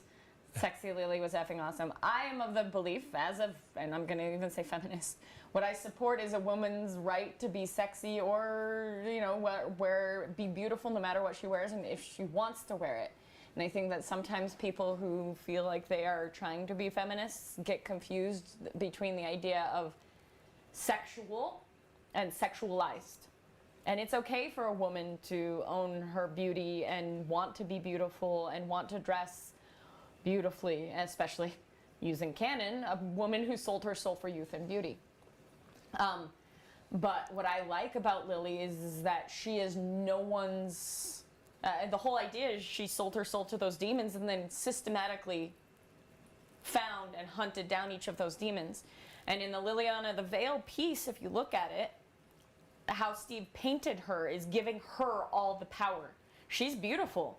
She is sexy, but I don't think she is sexualized. And sometimes people have a hard time understanding the difference. In the piece, you'll notice that actually Lily is offset. The image, she is actually kind of sideways. The stairs she's coming down is sideways. A lot of artists use that as a technique to basically make the viewer feel off kilter or offset and give the image power. She is up above, coming down and looking down at the viewer. Again, giving her power, not demeaning her, not taking away from her. So I'm just gonna put that out as a woman, that I think it's fine for women to want to be beautiful. It drives me insane when people try to tell me that feminism is telling people they can't wear bikinis or be beautiful. And I will also add my next, sorry, I'm on my soapbox, Steve. I know this is your show, but the other thing is about appropriateness. If you have a woman who is a knight on a horse wearing chainmail bikini, that's inappropriate. That's silly. That's absurd. But if you have a necromancer spellcaster who sold her soul for youth and beauty in a beautiful dress, okay, that's perfect. That's fine. And so I think that there's also an appropriateness when it comes to, and I think that that's also adds into the idea of sexualization of women in some art, is the appropriateness of the image and the idea. You're not going to have a warrior in sexy little cut armor chainmail bikini. And yes, the armor would chafe, as Panda is calling it. So I'm going to call that out. I support a woman's choice to wear a bikini or a burqa and feel beautiful in it, no matter what they look like. And you know what? I support men's choice to do that too. Like I said, I think Steve draws powerful women. They are beautiful, but I think that they are powerful. And That's what I try for. I don't, people will get confused because of their reaction. But I think that there is a difference in that core ideas of giving power back to the women and not being demeaning. So anyway, that's my soapbox. I feel strongly on that one. Yeah, sometimes it's just the changing market, for lack of a better word, where if there are if there's like a recent controversy or something, sometimes there's a quick reaction that changes their policies. Sometimes it's, I think people have these knee-jerk reactions to the idea of feminism and beauty and everything, and it drives me crazy now that you won't see a really beautiful woman in magic anymore, but you'll see a totally bare-chested man now, and that's okay for men to do that, but heaven forbid a woman be beautiful. Can't it be both? Panda was talking also, going back some with Legend of the Five Rings. You have some beautiful, powerful women in full armor. And then you have some women who are courtesans or not courtesans, courtiers, sorry. Although, sometimes. You have courtiers who are dressed in more provoking outfits. You also have blood mages doing the same thing.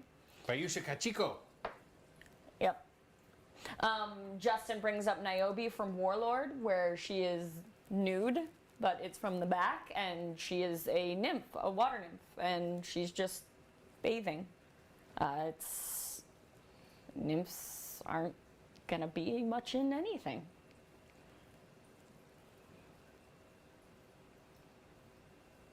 So, anyway. We are at 5:46. So 15 minutes left in this part of the stream. We will be taking an hour-long break at 6, coming back at 7 for 2 more hours, and then we'll be done for the day, and then you guys can come back and join us on Sunday. Thunder. JF Foods is also saying, also goddamn that moon in the painting. That makes me think of Bedazzled. When is the sun gonna set already? When's that darn sun gonna set? It's just so beautiful. That's one of our favorite movies.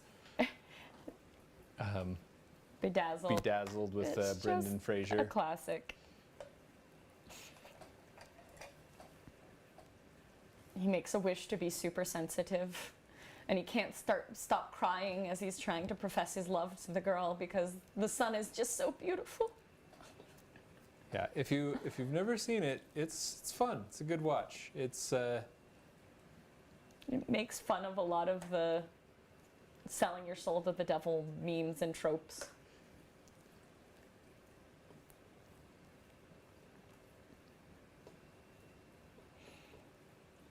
Oh, now we're getting stars. Stars? So, What does that mean? Oh, I'm painting stars. yes, yes. Now I you're thought painting the stream, stars. like stars were happening. No, there is no stars. I'm sorry, I'm dumb. All right, Steve, let's do another. Gonna do a last auction? Let's do a last auction for this show. I'll ask, is there something someone in the chat is watching for, looking for, waiting for to be sold? We've got the Baby Kyloria, the Dromai sketch. That one's from Fab, from Flesh and Blood. We have the Lavaya, which is also Flesh and Blood. We have the cute Lapa Lapa and Pegasus 3D print, which is just out of Steve's own head, the adorableness. Another Fab equipment card, or the oil painted ooze, love ooze. If anyone's looking for something specific.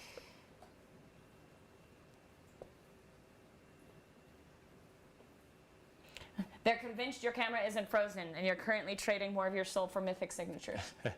Which, by the way, your camera is frozen. I'm just holding very, very still. And I'm a ventriloquist. Ha ha ha.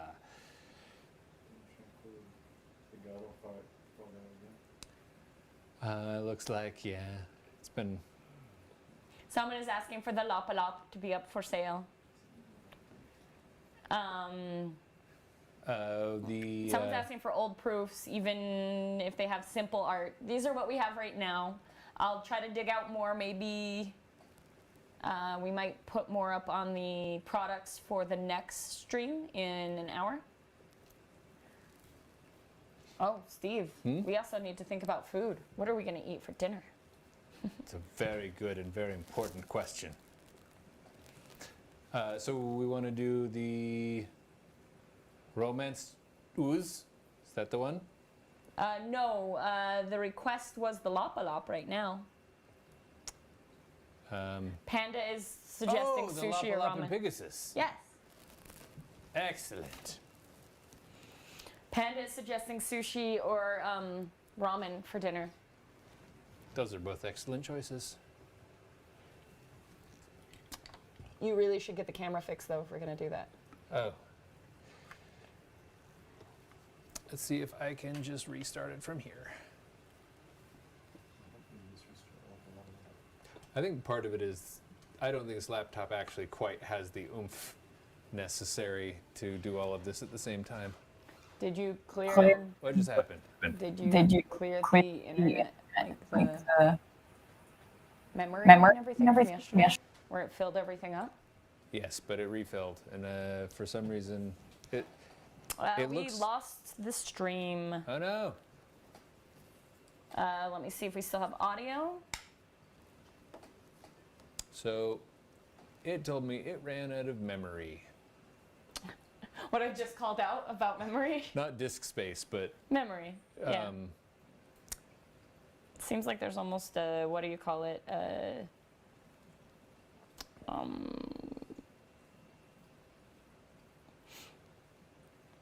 Oh gosh, I know these technical terms, but my brain is blinking. Something's not letting go of memory. We might, in between, want to just reboot the computer. Memory leak. Yeah.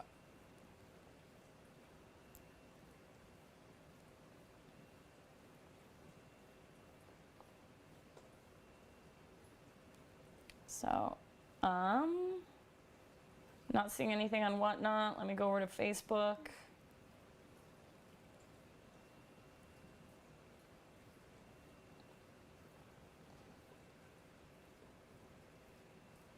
Not sure if we've got anything over here. Steve, I need you to keep talking. Okay, I'm talking. We're sorting out more technical difficulties. I think that the laptop we are using is probably not as beefy as it needs to be. You're still streaming on YouTube.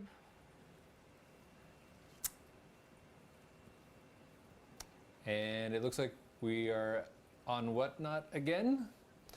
And we have Picture. Yeah.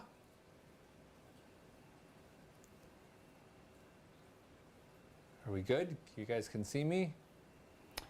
Checking back. Sorry. Yep, the camera seems to be running again. Okay. Going back to Whatnot. Give me a second. I don't see anything on Whatnot.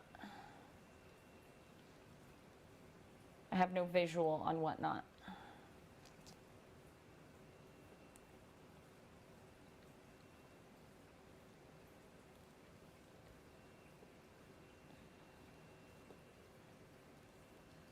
So, still nothing on over there. You might have to stop and restart the Whatnot.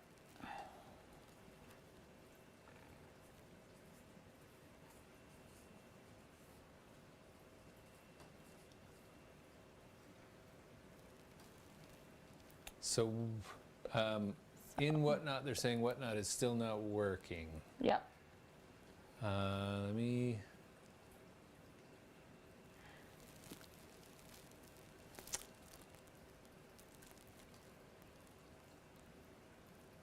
Figures right when you get ready for the last. Yeah, it's like, we're gonna do an auction, and everything dies.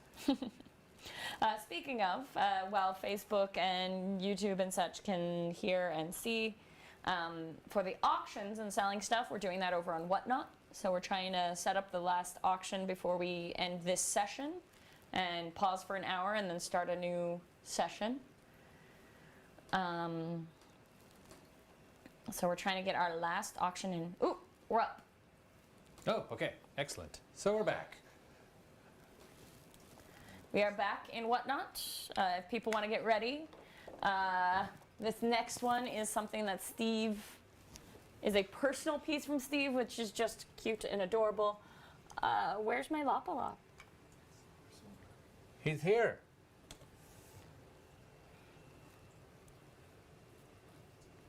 So these are 3 separate pieces, but they all fit together. All right, and, sorry, I'm moving so that I can see. and there's So, how these fit together? Well, have we I switched can't cameras? Stick it here, it falls. it looks like They on the glue Whatnot together. stream they're still seeing me. Should be still seeing Yeah, we're trying to get it set up Oh, before we sorry. start selling. So these seem to be epoxy. the backstory on this is I got a fancy 3D printer, and I wanted to do something cool. So the first thing I did was I made a Christmas present for my mom. She loves pigs, and she loves the little Lopalop angels that I do. So I made a Lopalop riding a pigicorn. And this was my test. The one that I actually made and painted and stuff is a little bit bigger. This is the prototype. This is a prototype. If anyone doesn't know what a Lopalop is, it's Steve's little angels that are too fat to fly. And they always have a cute little pert butt. Bloop, bloop, bloop, bloop, bloop. And then, of course, we have the pigicorn, the unicorn pig. And, of course, he's got his cute little pert butt. Boop, boop, boop. And then this is the base for it, the cloud. And they all fit together and have stuff, but you will need to glue it together. And you can paint it yourself. But all fit together. That is how it will fly slightly sideways and stick all together. We are going to keep it in here sideways just so that you guys can actually see what he looks like. And we have our trusty can of Mountain Dew to balance and to give reference. But these are this is a prototype. The only other one is a larger one that Steve made for his mum. And for anybody who doesn't know what the minions, the ascended minions, and what that Lopalop guy is, they are. I had it balanced. They're little characters that they really want to do something that they're not equipped to do. And so their stories are how they creatively figure out how to do things. And it started with the angel who was too fat to fly. But it's evolved into a whole bunch of characters It's, you know, things like there's a sunflower who he wants to see the world, but he's a sunflower, so it's not like he can just get up and walk around. So he builds himself a pair of robot pants with an old Atari controller and a Mountain Dew, empty Mountain Dew bottle to basically be a portable shower for him so that he stays watered, and he goes off to visit his family in Holland in the tulip fields. I mean, he's a sunflower. He doesn't necessarily know how it works, but like that's kind of the idea. Is their dream is not something that they were physically born to do. Steve, start the auction. Oh, did I not do that? Okay, let's see. People, you're sitting there talking it up and then not actually showing it. Do you want to actually do a close-up on your other camera of what they look like, Steve? Sure.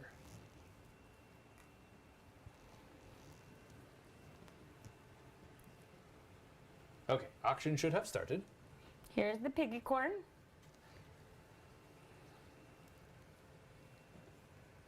And it still does have a couple little pieces It's if you cute. guys want to sand it down a little more, whoever buys it. But we mostly sanded it.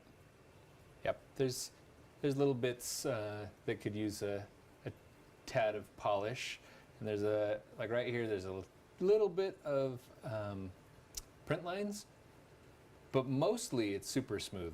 These print lines are They're epoxy ones, which are not anything like the resin ones, not the. yeah, this is a resin print.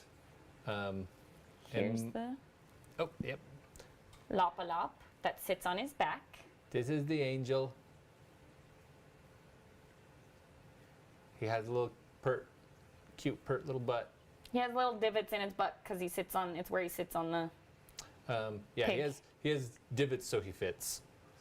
So when they're together, they look like that. Whee!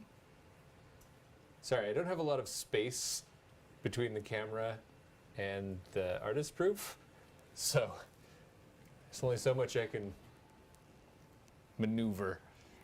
And we just love Steve's independent piece. Like when people are super supportive of Steve's cute little independent, self-done.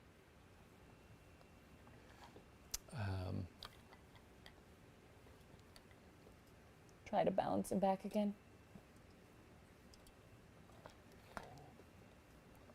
They're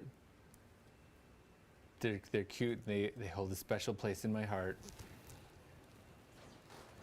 And for those of you who are minions, because a lot of you guys are coming back from the Ascended Minion Project, which is awesome that you guys still remember me.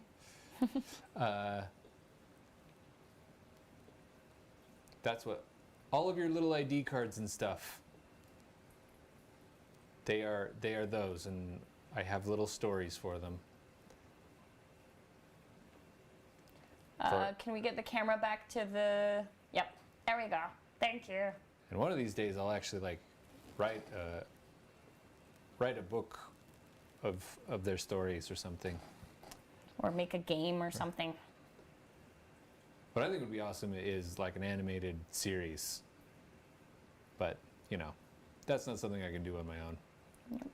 I like the stand is just supposed to be clouds, so it's the piggy and the Lop-a-Lop flying through the clouds. Panda's asking if they can go on adventures with Mervin. Yes. Mervin is pretty much a minion. And So tell people about Mervin. And Mervin's thing is he does not believe in bad people or bad monsters or bad things, right? He believes that monsters and grumpy people and all that, they just need something, right? There's something that's missing.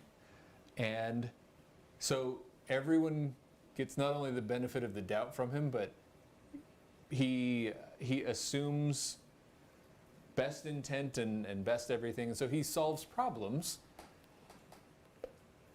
You need to give people some background as to where Mervin's from. Oh, Mervin. Okay, so there was a Brandon Sanderson wrote a series of books that he did a Kickstarter for a couple of years ago, and one of the books I illustrated, and it was called The Frugal Wizard's Guide to Surviving Medieval England.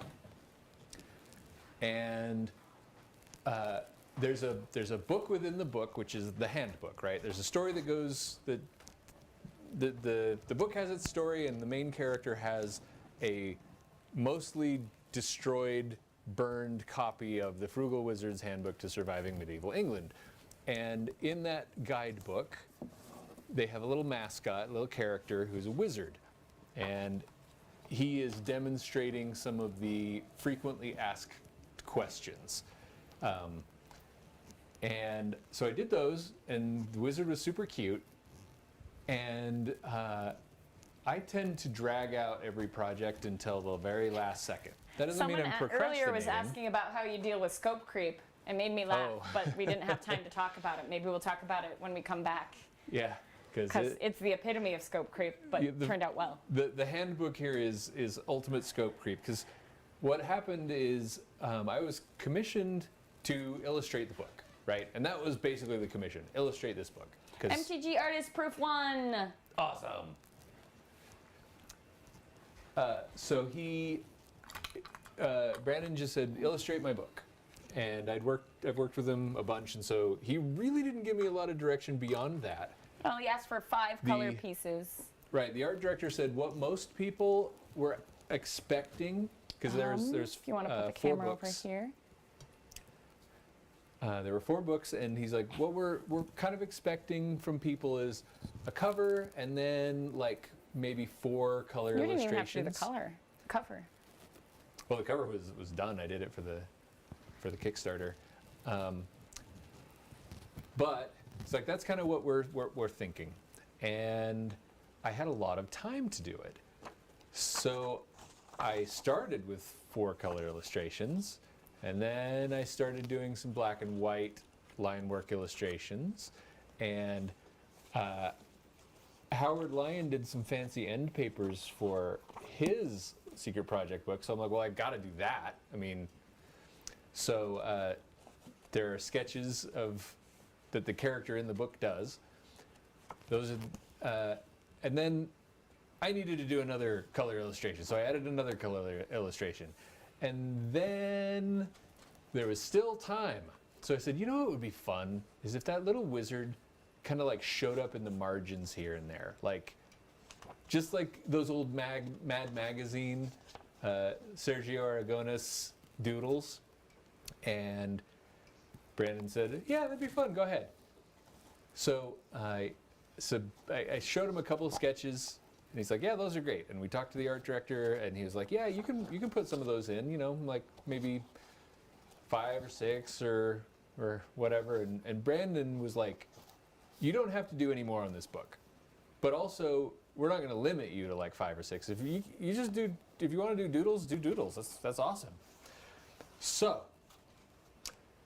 I sent a little proposal of even rougher doodles that was essentially an entire story in the margins.